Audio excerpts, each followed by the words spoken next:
बस एक जिद ने फाल्गुनी पाठक को अचानक से कर दिया तो गुमनाम। दोस्तों, आपको 90 के दशक की एक सिंगर तो याद ही होंगी जो लड़कों की तरह कपड़े पहनकर गाने गाया करती थी, जिसके रहने का तरीका बिल्कुल लड़कों की तरह था और हेयर स्टाइल भी लड़कों की तरह ही हुआ करता था। लेकिन जब वो लड़की गाने गाया करती थी तो हर गाना सुपरहिट हो जाया करता था। उसकी आवाज में एक जादू सा था कि सुनने के बाद लोग झूमने लगते थे। इस सिंगर के प्राइवेट एल्बम जितने मशहूर हुए उतने तो बॉलीवुड सिंगर के गाने भी कभी पॉपुलर नहीं हुए थे। इनकी आवाज बहुत ही सुरीली और मधुर थी और जब ये रोमांटिक गाने गाया करती थी तो लोग दीवाने हो जाया करते थे। लेकिन ऐसा क्या हुआ कि अचानक से ये सुरीली आवाज बॉलीवुड से गायब हो गई? क्या आप जानते हैं उनकी एक जिद ने उन्हें बॉलीवुड से गुमनाम कर दिया? हम बात कर रहे हैं फाल्गुनी पाठक की। हमें यकीन है कि आपने भी इनके गरबों के गानों पर डांडिया जरूर खेला होगा और इनके एल्बम सॉन्ग आपके भी पसंदीदा रहे होंगे। 90 के दशक में एक से बढ़कर एक सिंगर आए, लेकिन जितनी धूम फाल्गुनी पाठक के गानों ने मचाई थी उतनी कोई और नहीं मचा सके। फाल्गुनी गुजराती हैं, लेकिन उनका जन्म मुंबई में 2 मार्च 1969 को हुआ था। आपके मन में भी ये सवाल आता होगा कि फाल्गुनी पाठक लड़कों की तरह क्यों रहा करती थी? असल में उनके पैदा होने से पहले ही उनकी 4 बहनें पैदा हो चुकी थी और उनके जन्म के वक्त माँ बाप को उम्मीद थी कि लड़का पैदा होगा। उनकी चारों बड़ी बहनें भी सोचती थी कि इस बार उनको एक भाई मिल जाएगा, लेकिन फाल्गुनी का जन्म हुआ तो उनकी चारों बहनों ने उन्हें ही भाई मान लिया और बचपन से ही लड़कों की तरह उन्हें रखा। लड़कों के जैसे कपड़े पहनाया करती हैं और थोड़े थोड़े बाल हो जाते तो तुरंत कटवा दिया करती थी। फाल्गुनी कभी फ्रॉक पहनती तो तुरंत उनको पैंट शर्ट पहना दिया करती थी। बस यहीं से फाल्गुनी ने लड़कों वाला लुक अपना लिया और लड़कों की तरह रहने लगी।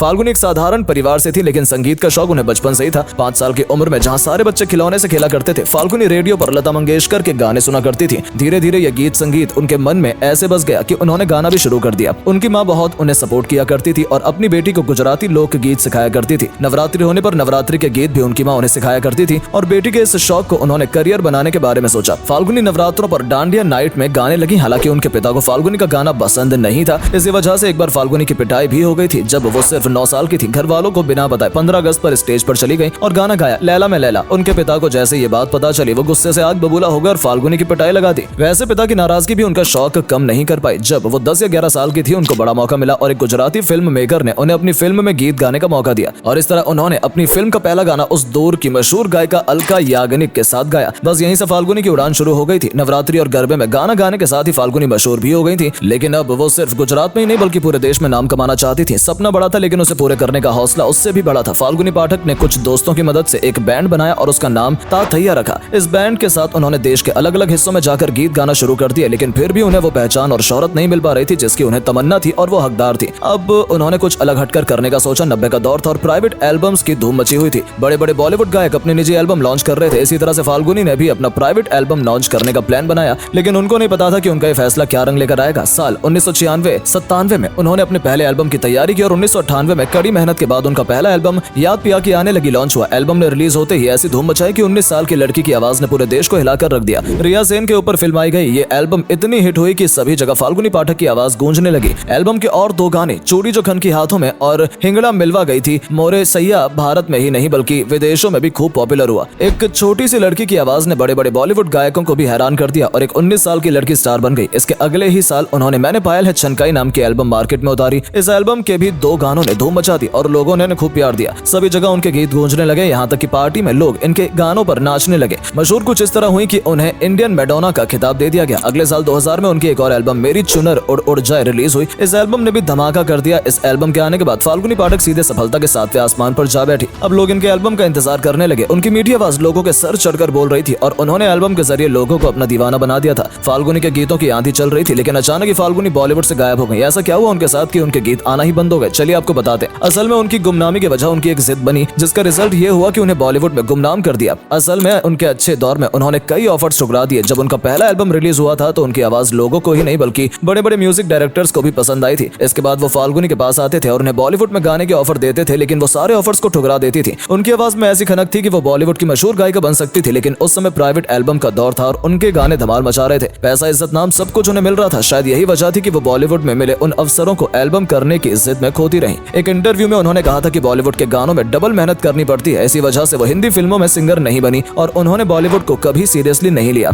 वजह जो भी रही हो, प्राइवेट एल्बम्स का भी एक दौर था जो आया और चला गया। इधर उन्होंने 2004 में अपना एल्बम दिल झूम झूम नाचे रिलीज किया था, लेकिन वो ज्यादा नहीं चला। उन्होंने कुछ एक फिल्मों के लिए भी गाने गाए, लेकिन वो भी नहीं चले और अचानक से एक जिद ने फाल्गुनी पाठक को गुमनाम कर दिया। जो फाल्गुनी एक दौर में पूरे देश में मशहूर थी, वो सिर्फ अब गुजरात तक सिमट कर रह गई हैं। 55 साल की इस गायिका ने जहां से अपना काम शुरू किया था वो फिर से वहीं पहुंच गई हैं और अब सिर्फ नवरात्रों में और डांडिया नाइट में ही गीत गाती हैं। नवरात्रों में उनकी डिमांड बहुत रहती है और इन 9 दिनों में वो खूब कमाई करती हैं, लेकिन बाकी दिनों में वो गायब ही रहती हैं। उन्होंने अब तक शादी भी नहीं की है। काश फाल्गुनी ने समय रहते उन अवसरों को नहीं गवाया होता तो आज उनकी आवाज भी बॉलीवुड के गानों पर गूंज रही होती। आज उन्हें भी बॉलीवुड के दूसरे सिंगर की तरह काम, इज्जत और पैसा सब कुछ मिल रहा होता, क्योंकि उनकी आवाज इतनी मीठी थी कि हर कोई उनके साथ काम करना चाहता था। लेकिन फाल्गुनी पाठक उस समय इन अवसरों को ठीक से भुना नहीं पाई और गवाती चली गई। उस समय फाल्गुनी को पैसा, इज्जत सब कुछ मिल रहा था, इसीलिए उन्होंने बॉलीवुड को सीरियसली नहीं लिया और अब बॉलीवुड उन्हें सीरियसली नहीं लेता है। अगर फाल्गुनी ने ये एक गलती न की होती तो आज शायद मंजर कुछ और होता। खैर जो भी हो, हम फाल्गुनी के अच्छे भविष्य की कामना करते हैं और उम्मीद करते हैं कि वो फिर से कुछ ऐसी एल्बम लेकर आएंगी जो सभी को दीवाना बना देंगी।